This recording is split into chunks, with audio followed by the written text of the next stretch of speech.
Hello friends, welcome back to my channel. তোমরা সবাই কেমন আছো? আশা করছি সবাই বেশ ভালো আছো। আমরাও কিন্তু বেশ ভালো আছি। তো এইখানটাতে সেদিনকে হচ্ছে অনেকটা সকাল সকাল ঘুম থেকে উঠে সমস্ত কাজবাজ মোটামুটি আমার কমপ্লিট হয়ে গিয়েছে। এখানটাতে আমি রান্না করেছিলাম সেদিনকে একটু পালং শাকের একটু চচ্চড়ি করেছিলাম সব রকম শীতের সবজি দিয়ে, সাথে সাদা ভাত, আর হয়েছিল কিন্তু একটা মাছের ঝাল। তো এইটুকুই ছিল। আর এখন না আমাদের বাড়িতে ওই আলু দিয়ে খুব একটা রান্নাবান্না হয় না, যেহেতু আমার শাশুড়ি মায়েরও আর কি সুগার আছে, সাথে বাবারও আলু খাওয়াটা বারণ। বাবারও সুগার আছে, তার জন্য কিন্তু এখন মানে ওই আলুর রান্নাটা একটু খুব কম পরিমাণেই হয়। ওই সবজি, মাছের ঝাল বা ডিম টিম হলে পারে একটু ঝাল টাইপেরই কিছু করবার চেষ্টা করি। তো এখানে বাবা স্নান টান সমস্ত কিছু কমপ্লিট। বাবাকে একদম সাইডে শোয়ানো হয়েছে, যেহেতু ফিজিওথেরাপি করাতে একটুখানি পরেই চলে আসবে, তার জন্য। তো আমার তো কাজবাজ হয়ে গিয়েছে, কিন্তু আমার এখনও স্নান হয়নি। এবার আমি যাব স্নান করতে। স্নান করে এসে চলে এসেছি কিন্তু ছাদে। তো এই যে ছাদে কয়েকটা জামাকাপড় ছিল, বাবার আর শুভর কয়েকটা জামাকাপড় ধুয়ে দেওয়া হয়েছিল, সেগুলোই রয়েছিল। আর আমাকে দেখতেই পাচ্ছ একটু অগোছালো পাগলের মতন লাগছে, তার কারণ সবেমাত্র স্নান করে আর কি ছাদে চলে এসেছি। আমার স্নান করেই না ছাদে না উঠলে পর একদম ভাল লাগে না, শীতের জন্য আর কি। তো স্নান করে উঠলে একটু শীত করে, তারপরে আবার একটু রোদে আসলে পরে ঠিক হয়ে যায়।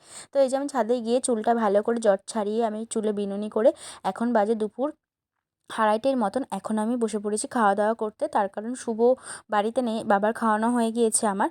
তারপরে হচ্ছে শুভ গিয়েছে, ওর পিকনিক আছে, তো সেইখানে গিয়েছে ও। আমি ভাবলাম যে আর বেলা করে লাভ নেই, তো যার কারণে কিন্তু আমি খেতে বসে পড়েছি। আর শ্বশুরমশাইয়েরও খাওয়া হয়ে গিয়েছিল। তো এইখানটাতে তারপর আর কোনো ভিডিও করা হয়নি। সন্ধ্যেবেলার দিক করে ঘুম থেকে উঠে নিয়ে চা করে নিয়ে চলে এসেছি। বাবাকে এখন চা দিয়ে বিস্কুট খাওয়াচ্ছি। আর চাটা বাবা একাই খাবে, আমি বিস্কুটটা আর কি ভিজিয়ে আর কি খাইয়ে দিচ্ছিলাম। তো তারপর এখানটাতে বসে বসে আমি, শুভ আর বাবা আমরা তিনজনা মিলে একটু গল্প করছিলাম। তো এটাই ভাবছিলাম যে আর হয়তো হাতে গোনা কয়েকটা দিন বাবা আমার কাছে আছে, তারপরে বাবাকে আবার দিয়ে আসবো। তো মানে আমারও শরীরটা কয়েকটা দিন ধরে না খুব একটা ভালো নেই, মানে গ্যাসের সমস্যা আমার যেটা হয়ে থাকে।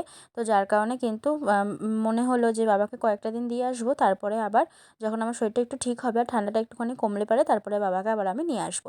তো এই যে সারাদিন এত কাজ করি, এত কাজই করি বলতে পারো। তো মানে কি বলবো, আর রাতের বেলাতে মনে হয় না যে নিজে হাতে করে কিছু মানে ভাত হোক বা অন্য কিছু যেটাই হোক না কেন, যে একটুখানি বেড়ে খায়।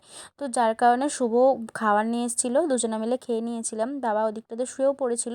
তো হচ্ছে আমরা সেদিনকার কোনো মানে আমি বিশেষ করে কোনো ভিডিওই করতে পারিনি।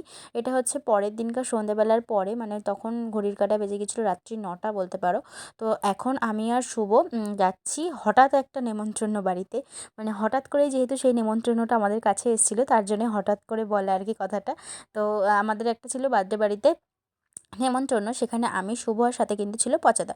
আমরা তিনজনে মিলে চলে গিয়েছিলাম। আর এইখানটাতে এই যে কেক দিয়ে দিয়েছে। এখন আমি, শুভ আর হচ্ছে দাদা, মানে বেশিরভাগ কেকটা আমিই খেয়েছিলাম বলতে পারো, ওরা সেমন একটা খায়নি। আর এটা হচ্ছে কিন্তু আমাদের বার্থডে গার্ল। তো ওর নাম হচ্ছে কিন্তু ভূমি। ওর নামটা কিন্তু ভীষণ সুন্দর, আমার কিন্তু ভীষণ ভালো লেগেছে। তো চলো আজকের ভিডিওটা এই অবধি থাকলো, দেখা হবে নেক্সট কোনো ভিডিওর সাথে। এখনকার মতন টাটা।